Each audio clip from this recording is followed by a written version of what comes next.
வணக்கம் மக்களே, சம்மர் சீரீஸில் பார்ட் 3 பார்க்கலாமா? இது வந்து குழு குழு டைப்லாம் இல்லை, இது கொஞ்சம் சூடானது தான்.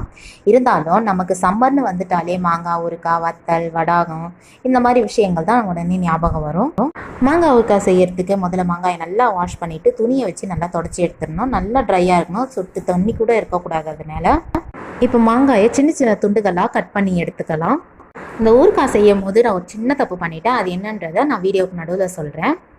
நம்ம சின்ன வயசில் மாங்காயை திருடி கொண்டு வந்து அதை உடச்சி உப்பு மிளகாத்தூள்லாம் போட்டு சாப்பிடுவோம். இல்லைன்னா அப்படியே உடச்சி அப்படியே சாப்பிடும் போது திருட்டு மாங்காயோட டேஸ்ட்டே தனி தான் அப்படின்னு சொல்லிட்டு சாப்பிடுவோம்.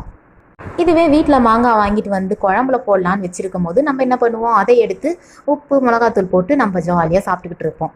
இந்த மாதிரி சின்ன வயசு நினைவுகள் வந்து நம்மளை வந்து தூண்டி விட்டுக்கிட்டே தாங்க இருக்கும் இந்த சம்மர் காலம் வரும் போதெல்லாம்.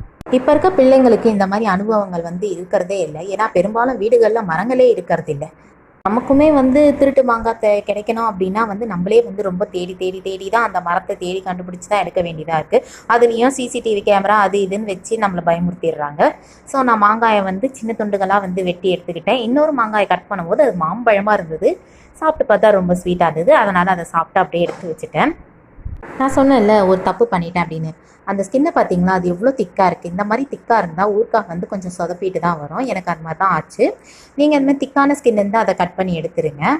இப்போ எனக்கு இருந்த ஒரே மாங்காயில் நான் ஊறுகாய் போட போகிறேன். அதுக்கேற்ற மாதிரி ஒரு ஸ்பூன் அளவு கடுகும் வெந்தயமும் எடுத்து அதை நல்லா வறுத்து எடுத்துக்கணும். குறிப்பாக கடுகை வந்து தீய வச்சிடாதீங்க, பார்த்து அளவாக வறுத்து எடுங்க.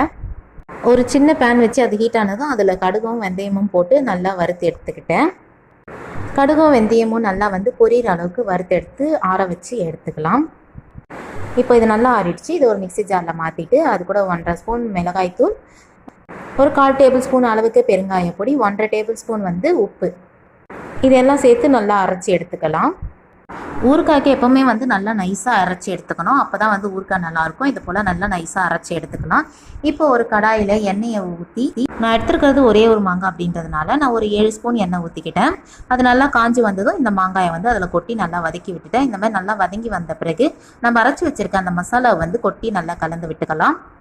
நல்லா ஒன்றை போல் கலந்து விட்டுக்கலாம். எண்ணெய் வந்து பார்க்க ரொம்ப அதிகமாக இருக்க மாதிரி தெரியும், ஆனால் அது வதங்க எண்ணெய் வந்து சரியாயிடும். அதோட ஊறுகாய்க்கு எண்ணெய் கொஞ்சம் அதிகமாக இருந்தால் தான் சீக்கிரம் கெட்டு போகாது, பூர்ணம் முடிச்சு போகாது. கைவிடாமல் கொஞ்சம் நேரம் அப்படியே கலரிட்டே இருந்தீங்கன்னா அது கொஞ்சம் திக்னஸ் ஆகி எண்ணெயெல்லாம் கம்மியாகும். ஊறுகாய் ரெடியானதை கொஞ்சம் நேரம் ஆற வச்சுட்டு அப்புறம் வேறு டப்பாவில் மாற்றி வைங்க. நன்றி.